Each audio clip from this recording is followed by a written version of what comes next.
I spent years figuring out how to talk someone into a job offer that was probably a lower salary than they wanted to have, because let's face it, an employer isn't going to come out with a very top offer, or it happens so rarely, we can go ahead and say it never happens.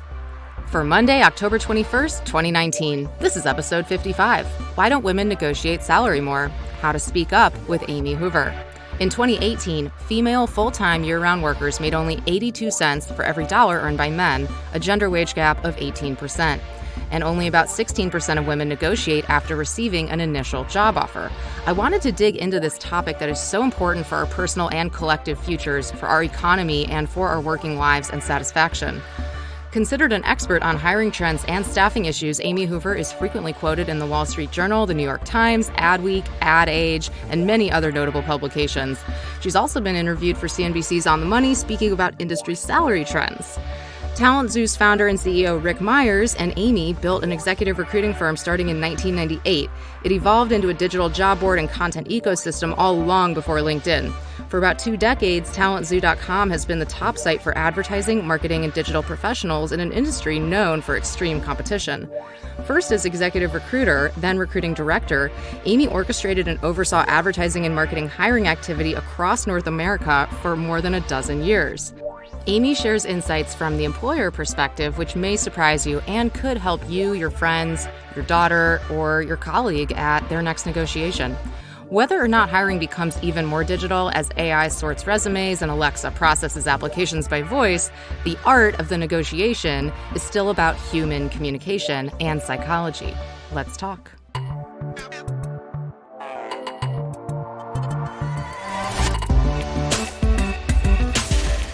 Welcome to the Beetle Moment Marketing Podcast, a short weekly exploration of marketing, voice technology, and business. I'm Emily Binder. I answer to no one, and I make this for you. Let's get on with the show.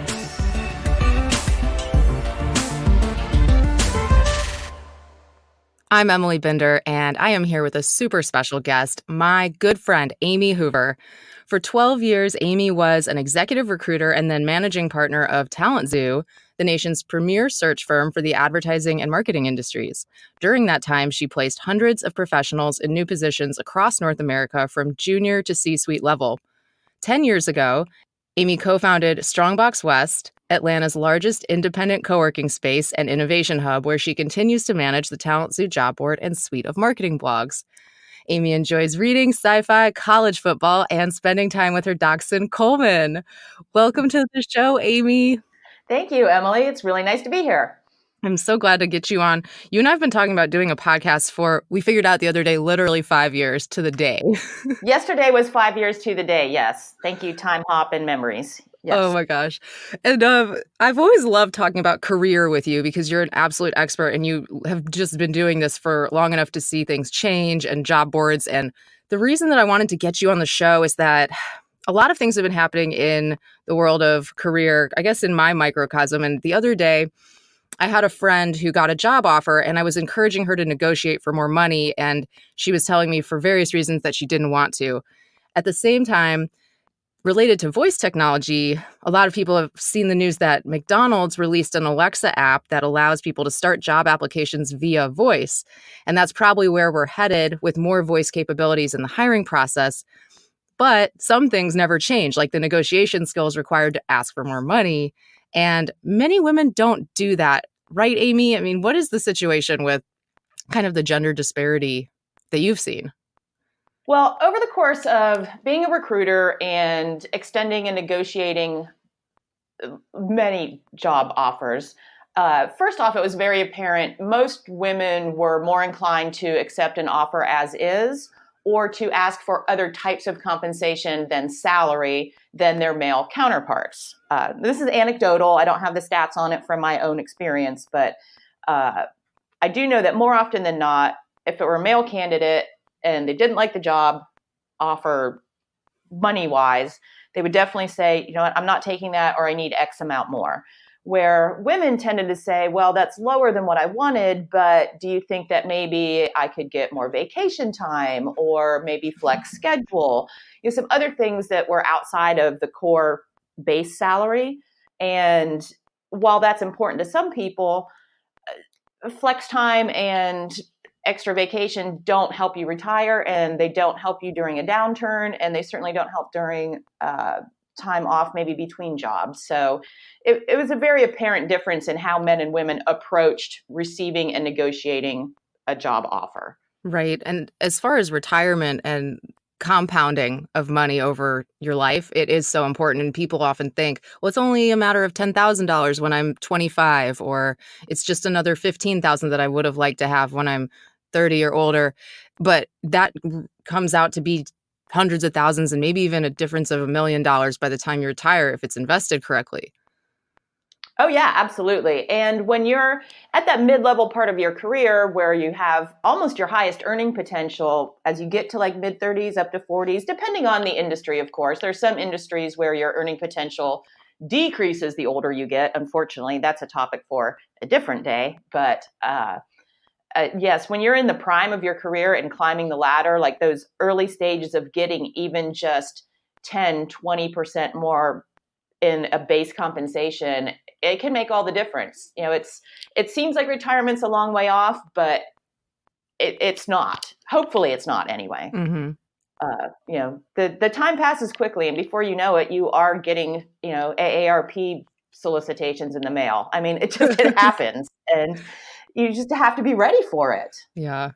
So when it comes to negotiation, I was reading up on this before our chat and came across a few different studies. Most of them interviewed women and said, how many of you felt comfortable negotiating? One from a monster.com report based on the company called Negotiating Women, Carol Frolinger, only 16% of respondents said that they always negotiate compensation, and those are women respondents.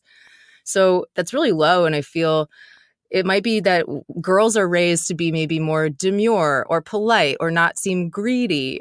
Do you think that's the case? Oh, I think that's the underlying issue. Absolutely. That it wasn't that many generations ago that women didn't have even the same job opportunities as men. So we haven't had a lot of time for society to change and catch up to the fact that, you are equal to a male counterpart in the working world, and especially the white collar working world. I think it's just inherently still in the female psyche that we should just take what we're given and be grateful for it. At least I'm playing in the game. Oh, they like me. They really like me. Those things are just still in our brains, regardless of what we read or know. Knowledge in our brain is different than how we react with our heart. Right. And emotionally. Yeah, and that's such a good point. I think we tend to blame women. Of course, oh, she didn't negotiate. But maybe there's a reason why, and we're not wired necessarily for the same things as men. Our brains literally are different. One study that I found, though, that was interesting was that it suggested, based on the way that they tested these subjects, that women don't negotiate when they think it won't be effective. It's like they have this intuition about when the negotiation won't work out in their favor. And I hadn't heard that before.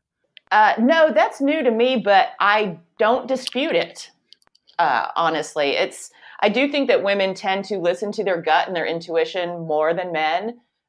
And it's not surprising that if you think, well, this is just going to create an uncomfortable situation that I'm not going to win, why bother? That does sound very female to me versus male. I really can't think of a lot of men that I can picture coming up with that line of logic. Well, this probably won't get me anywhere, and it would just be a waste of time, so why bother trying? That's just not a traditional male way of approaching things. Right. I think what you said earlier about just being excited to get the offer, because, it's only been a couple generations that women have been getting offers. It's like you get what you get and you don't get upset. Yeah, exactly. And, I know I referenced like the famous or paraphrase the same as Sally Field Oscar acceptance. I mean, it wasn't that long ago that, women weren't winning Oscars. It's just not been that long. It feels like it because a lot has happened in society compressed into a short amount of time. But if you really step back and look at it, it hasn't been that long. We haven't had a lot of examples to look up to generationally. Did our grandmothers, negotiate salaries in the corporate world? Probably not most of us. And, many of us, our mothers maybe didn't. Right. So you didn't, you just didn't grow up hearing that being talked about around the dinner table per se, and it wasn't portrayed in television shows or movies that we were watching. And if it was negatively portrayed. It was the, quote unquote, bitchy woman or bitchy boss. It was not, I don't know, just wasn't portrayed in a way that I think made it conducive for us to have that come naturally. I just think it doesn't come naturally to a lot of women, and so they just don't Yeah, attempt it doesn't. And as far as being portrayed as the bitchy woman or being pushy or greedy, it wasn't even, 5 years ago, Jill Abramson was executive editor at the New York Times, and she was arguing that she found out her predecessor had been paid more. And then Arthur Salzberger Jr. was saying, Mhm. no, you're getting exactly what you deserve. The difference is barely anything, and it has to do with the pension that was frozen in 2009 and all that. But, she was confronting him and seen as demanding a lot of the way that it was portrayed.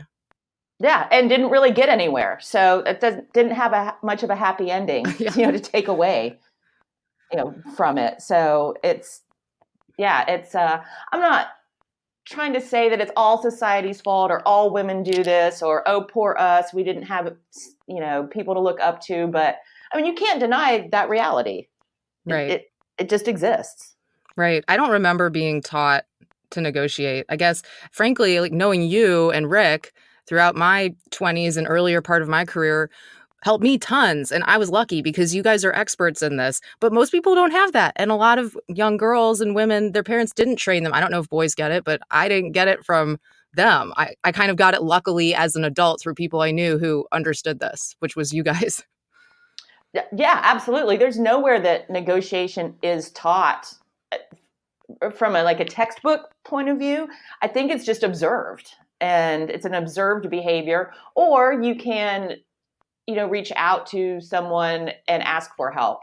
Like if you know someone who is, a recruiter or a career coach, or, maybe someone in HR that that you could say, hey, what is appropriate? But not everyone has access to people that have a lot of experience, in salary negotiations. That's true. Everyone has probably tried to negotiate a salary, but that doesn't make them an expert. It's maybe 3 to 5 times in their life it happens. That's you don't learn a lot from that small amount of experience. Right. Personally, It's the same thing as when you're buying a house or a car. These are very considered purchases that happen infrequently. Job negotiations don't happen all that frequently either, but those moments decide really important things for the rest of your life. Absolutely. No, it's a major decision like a purchase. And it's it's been well parodied throughout, the years. Let's say a woman takes her car to the mechanic, you just assume he's going to, try to sell her something that she doesn't need. And, same thing if you're buying a car, there's just this assumption that women aren't going to know how to push back or ask the right questions or take a stand, be willing to walk away. And we've said for years, the most powerful thing you have in a negotiation is the ability to say no and walk away. And that's scary. And if you're not prepared for it, and if you don't have that mental fortitude, you don't want to lose out on an opportunity. So, I mean, it's easy to see why it happens. We just have to figure out how to stop it from happening, or how to minimize it from happening, or how to level the playing field in some way. Yeah. Well, so you have an interesting vantage point on that playing field because a lot of, I guess, for majority of what you did, you were working for the employers, right? Recruiting Oh, yeah, candidates. absolutely. So it's We were an extension of the employer. So it was in our best interest to convince someone to accept whatever job offer was given, because that's what the company wants. And that's frankly how recruiters get paid. I mean, I don't think that's a secret to anyone out there. Recruiters are paid when they successfully negotiate a job offer and bring someone on board for the company. So I spent years figuring out how to talk someone into a job offer that was probably a lower salary than they wanted to have, because let's face it, an employer isn't going to come out with a very top offer, or it happens so rarely, we can go ahead and say it never happens, I think, in this context. But let's say a salary range is presented. Okay, we'll look at candidates anywhere from 100,000 to 140,000 for this position. I would say 9 times out of 10, the first offer that's put out there is 100,000. And it's obvious why. I mean, the company wants to save money. They want to, maximize everything that they can. So it's a really important thing to know, I think, as a job candidate when you're getting an offer. It's extremely rare that that's the best offer that they have. In fact, I have been told many times, present this offer, but if they won't take it, we can go to X. Mm-hmm. So it happens regularly. That's a stark contrast between 100 and 140. So if anybody out there is in the middle of a negotiation, just keep that in mind. It could be 40% more that they're really ready to pay you. So, Oh, yes, absolutely. That's in the budget. I mean, do they want to have to pay that? Of course not. I don't want to have to pay more than I need to for produce at the store or dog food or anything in my life. Of course, I want the best. I want the best value, and I want to keep as much of my money as I can. They're coming from the exact same mindset. It's just corporate money, not your personal finances. However, in this case, it is your personal finances, so it is important to flip the switch and realize, hey, I wouldn't overpay for a new sofa in my living room. So why would I accept being underpaid for this other thing in my life? right. It's just, they're two sides of the same coin, in my opinion. That's completely true. And, millennials are said to want more than just money. There have been so many studies written over the years about we care about experiences, making an impact, making a difference, having a meaningful job, which maybe has got some millennials and some millennial women thinking, well, the money doesn't matter so much because I love the company, I love the culture, I love my coworkers. And I find that concerning because when we don't have that spending power and we outlive men for the most part, and you have to think about retirement, you have to think about building wealth for your life so that you could fund contentment, as Brian Portnoy describes wealth. It doesn't have to be about greed or having more than you need, but being able to fund the things that you want in your life and take care of your family. And maybe that helps some women negotiate to think of it like, okay, this is for my family's future. This is so we can have the things we want, not be stressed. What do you think Absolutely. about, that whole obsession with the meaning and like taking time off to find oneself and travel and not worrying so much about money? What is the outcome when people look at it that way? Okay, so first off, I'm Gen X and not millennial, so it seems crazy to me right out of the gate. Right. It's like, oh, you want to take a 6-month leave of absence and find yourself? Like, what are you trying to find? You're not out there. You're right Where do you here. find it? This is the time where you work hard so you don't have to keep working hard into your 50s and 60s and 70s. And and something else to consider too, when you say taking care of your family, let's say you don't have your own children and you don't have that kind of family. You may have parents that are going to outlive their retirement and need financial help on that end of things. So it, I think it deserves a wider lens to be viewed through, other than, well, it's important to me to have a cause or find meaning. Yes, it should be. It's an important part of life, but you can't impact the world later in life if you're destitute and you are That's so worried exactly about right. money and how you're going to live and where the next paycheck might be coming from by the time you are retirement age. Mm. It's just, there has to be a balance, and it can't swing too far one way or the other, because then you're just a miserable person. If you forego all of life's pleasures just to work 18 hours a day and make every dollar you can, that's not balance either. So it's somewhere in the middle. So what would you say to candidates who might be at the beginning of the interview process or in the negotiation stage, especially women candidates how should they approach it? What should they do better? Well, I think if you do keep in mind that there is a 90+% chance that the offer you're first given, and I'm talking base salary here, is probably not their best offer. And it's a dance. Negotiation is a dance. It's not like I'm advocating and saying, I bet you have more, give it to me. No, it's about being able to present your case and being able to properly explain why you bring worth and value to the table for this, and that there's a reason that they wanted to hire you.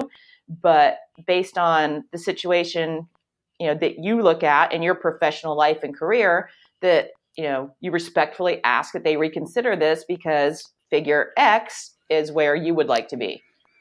This is where I would like to come out on this. Mm-hmm. So if you want to, and always be willing to say, we don't have to resolve this today. Let's talk tomorrow. I understand you probably have to go back to someone in finance or accounting or your boss, but I'm looking forward to negotiating this to a place we're both happy about. There are ways to couch it that you don't sound greedy or money grubbing, and that doesn't make the situation uncomfortable. I honestly think most women worry about creating an uncomfortable situation, and it just doesn't have to be. Right. It doesn't have to be at all. No. And there are other things that an employer will throw out at you, like, oh, for the past 5 years, our annual bonuses or quarterly bonuses have averaged, X percent. And this is what we, forecast your compensation to be. And that's all well and good if it comes out that way. But I mean, that's like water in your hand. Like it doesn't, you can't do anything with that. So it's all well and good. And like I said earlier, extra time off might be great. And really, flex time could be important to you if you're in a point in your life where you have young children. And maybe that is something that makes sense now, but it might not make sense at the next negotiation. So sometimes there is a give and take. It's not always demand more or walk away, but you have to be financially responsible to yourself and your family and whatever that family looks like. Yes, that's great advice. So, Amy, let people know where they can find you and Talent Zoo. Okay, so talentzoo.com is where you can reach out, read our daily blogs with a lot of career advice like this, everything from negotiations to being a first-time manager, everything like that we cover. You can find our Twitter account at Talent Zoo. You can find me on Twitter at TZ Amy, TZ as in Talent Zoo, Amy, AMY.